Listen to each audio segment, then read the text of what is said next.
تصوف کے تمام سلسلوں کا بانی حضرت علی رضی اللہ عنہ ہے۔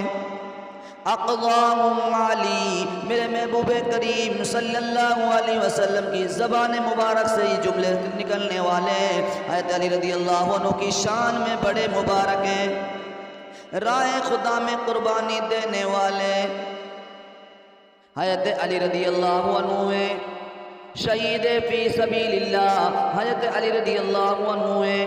حضور صلی اللہ علیہ وسلم کا چچیرا بھائی حضرت علی رضی اللہ عنہ بڑی قربانی دیتے ہیں۔ کون علی؟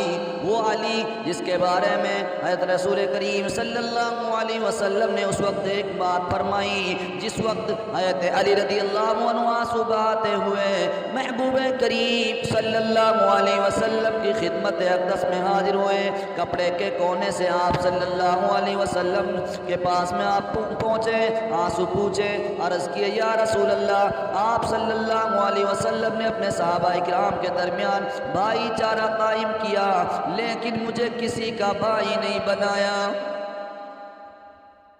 نبی کریم صلی اللہ علیہ وسلم مسکرائے اور ان کو اپنے ساتھ بٹھایا اور اپنے سینہ مبارک سے لگا کر فرمایا، تم دنیا اور آخرت میں میرے بھائی ہو۔ او مسلمانوں ذرا سوچ کر دیکھو، تم علی کو نبی سے دور کرتے ہو، تمہیں معلوم ہونا چاہیے کون علی جس کے بارے میں کالی کملی والے نے فرمایا تم دنیا اور آخرت میں میرے بھائی ہو۔ کون علی جس علی کے بارے میں میرے محبوب کریم صلی اللہ علیہ وسلم نے عام مجمع میں اعلان فرما دیا، لوگوں یہ علی رضی اللہ عنہ میرا بھائی ہے، یہ علی رضی اللہ عنہ میرا بھائی ہے۔ ذرا سوچیں، جس کے بارے میں میرے محبوب کریم صلی اللہ علیہ وسلم نے فرمایا کہ میں حکمت کا گھر ہوں اور علی حکمت کا دروازہ ہے، علی اس کا دروازہ ہے۔ ذرا سوچیں، میرے محبوب کو تو یہ بات سمجھ میں نہیں آئی، تم کو سمجھ میں آ گئی؟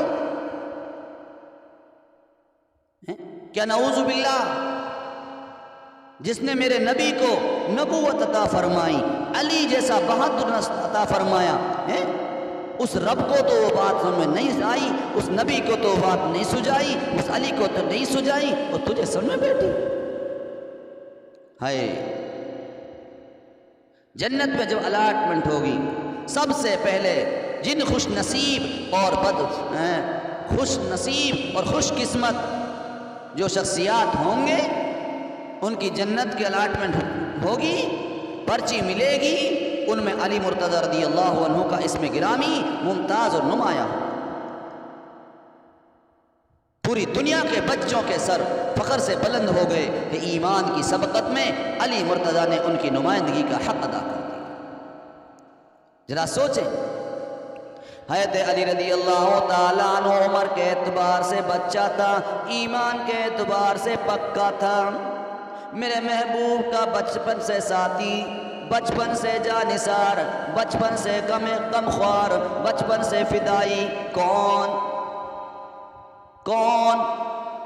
کیا آپ نے پہچانا؟ او مسلمانوں سنو، سیدنا علی مرتضی رضی اللہ عنہ کیوں جناب آپ صلی اللہ علیہ وسلم پر قربان ہو رہے ہیں؟ ذرا سوچیں، بچپن میں سرکار دو عالم صلی اللہ علیہ وسلم کا جانثار اور فداکار ہونا یہ چھوٹی بات ہے؟ کاشان اقدس کا تربیت یافتہ، شب و روز نبوت کے اثرات و ثمرات کو سمیٹنے والا حضرت علی رضی اللہ عنہ کون؟ میرے محبوب کریم صلی اللہ علیہ وسلم کے چچا زاد بھائی، نبوت پر فدا ہیں۔ سبحان اللہ، شروع سے بھی میرے محبوب کے علی، آخر تک آپ میرے محبوب کے علی ہیں، دنیا میں بھی میرے محبوب کے علی، دنیا کے بعد آخرت میں بھی میرے محبوب کے علی، اور تم نے نبی سے علی کو دور کیا اور نبی کو علی سے دور کیا۔ کیا یہی ایمان کا تقاضا ہے؟ کیا یہ ایمان والے کی پہچان ہے؟ منصب نبوت عطا ہونے کے بعد سرکار دو عالم صلی اللہ علیہ وسلم نے 3 برس تک علانیہ دعوت اسلام کی صدا بلند نہیں فرمائی، اعلان نہیں کیا، بلکہ پوشیدہ طریقہ پر خاص لوگوں کو اس کی ترغیب دیتے رہے۔ 4تھے سال اسلام کے اعلان عام اور سب سے پہلے قریبی رشتہ داروں میں اس کی تبلیغ کا حکم ہوا۔ وَأَنذِرْ عَشِيرَتَكَ الْأَقْرَبِينَ وَأَنذِرْ عَشِيرَتَكَ الْأَقْرَبِينَ۔ اے میرے محبوب، اپنے قریبی اعزاء کو، اپنے قریبی رشتہ داروں کو عذاب الہی سے ڈراؤ۔ محبوب کریم صلی اللہ علیہ وسلم نے اس حکم کے موافق پہاڑی پر چڑھ گئے، صفا پہاڑی پر چڑھ گئے، اپنے خاندان کے سامنے دعوت اسلام کی صدا بلند کی، لیکن برسوں کا زنگ ایک دن کے ثقل سے دور نہیں ہو سکتا۔ ابو لہب نے کہا تبا لکا، اسی لیے تو نے ہمیں جمع کیا ہے، ہلاک ہو۔ اس کے بعد محبوب کریم صلی اللہ علیہ وسلم نے ایک مرتبہ پھر اپنے خاندان میں تبلیغ اسلام کی اس طرح پیش فرمائی، اسلام کی تبلیغ پیش کی، اور آپ صلی اللہ علیہ وسلم نے اسلام کی تبلیغ کو پیش کرنے کے لیے پوری کوشش فرمائی۔ حضرت علی رضی اللہ عنہ کو دعوت کے انتظام کی خدمت پر مامور کیا۔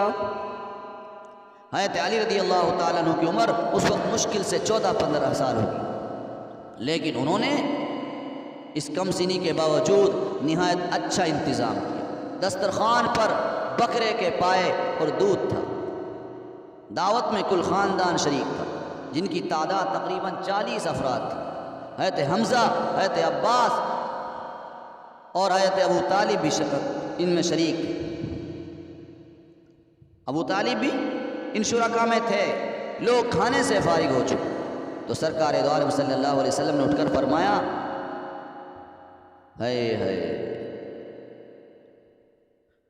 اے لوگو، خدا کی قسم میں تمہارے سامنے دنیا اور آخرت کی بہترین نعمت پیش کرتا ہوں، بولو تم میں سے کون میرا اس شرط پر ساتھ دیتا ہے کہ وہ میرا معاون ہوگا، میرا مددگار ہوگا؟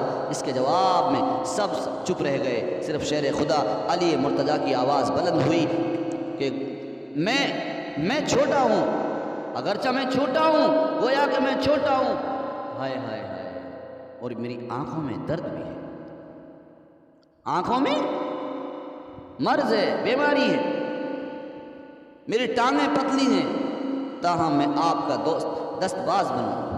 سرکار دو عالم صلی اللہ علیہ وسلم نے فرمایا اچھا تم بیٹھ جاؤ۔ پھر لوگوں سے خطاب فرمایا، لیکن کسی نے جواب نہیں دیا۔ حضرت علی رضی اللہ تعالیٰ عنہ پھر اٹھے، سرکار دو عالم صلی اللہ علیہ وسلم نے اس دفعہ بھی ان کو بٹھا دیا، یہاں تک کہ جب تیسری دفعہ بھی اس بار آپ صلی اللہ علیہ وسلم نے لوگوں سے پھر مخاطب ہو کر پوچھا میرا کون مددگار ہوگا؟ ہائے ہائے، اس بار گراں کو پھر اٹھانا کسی نے قبول نہیں کیا، تو اس دفعہ بھی حضرت علی رضی اللہ تعالیٰ عنہ نے آپ صلی اللہ علیہ وسلم کے لیے اپنی جان پیش کرنے کا نذرانہ پیش کیا۔ ہائے ہائے، تو آپ صلی اللہ علیہ وسلم نے ارشاد فرمایا کہ تو بیٹھ جا، تو میرا بھائی ہے۔ قریش نے جب آپ صلی اللہ علیہ وسلم کو دیکھا کہ مایوس کی، خوب مایوس کی، تو حضرت علی امید کی کرن بن کر ابھرے، نبوت کے لیے 3 بار تصدیق اور تائید کا عہد کیا۔ حضرت علی اہل مکہ میں اپنے قرابت داروں میں سبقت لے گئے، گویا کہ حضرت علی رضی اللہ عنہ نے اس پہلے تبلیغی اجتماع کے ثمرات و برکات سے دامن بھر لیا۔ معلوم ہوا سری پائے کھانے والے عاشق اور ہوتے ہیں اور جان کی بازی لگانے والے عاشق اور ہوتے ہیں۔ تو اس لیے میرے پیارے دوست اور بزرگوں ذرا سوچیں، نبی کریم صلی اللہ علیہ وسلم کے دسترخوان سے مزے لوٹنے والے اور ہوتے ہیں، نبی کا حق، نبی کے نمک کا حق ادا کرنے والے اور ہوتے ہیں۔ ذرا سوچیں، حلوے مارنے صاف کرنے والے اور ہوتے ہیں، بھوکے پیاسے رہ کر پیغام رسالت کو بلند کرنے والے اور ہوتے ہیں، دودھ پینے والے مجنو اور ہوتے ہیں، جان دینے والے مجنو اور ہوتے ہیں۔ ذرا سوچیں، ابو لہب مشرک کردار تھا، ہائے ہائے، پتھر مارنے میں بھی دیر نہیں کی، اپنا وہی جذباتی لہجہ، ظالمانہ لہجہ پیش کیا۔ ذرا سوچے، ہائے ہائے، جب اور دسترخوان پہ بیٹھ گئے تو ہڈیاں چوسنے میں بھی دیر نہیں۔ یہ ہڈیاں چوسنا، یہ بوٹیاں توڑنا، یتیموں کے مال پر ہاتھ صاف کرنا، ذرا سوچیں، کیا یہی دین ہے؟ کیا یہی میرے محبوب صلی اللہ علیہ وسلم پر قربانی کرنا ہے، جان نچھاور کرنا ہے؟ توحید کو نہیں مانا، رسالت کی تصدیق نہیں کی، مگر ہڈیاں چوسنے کے لیے بے ایمان فوراً آ گئے۔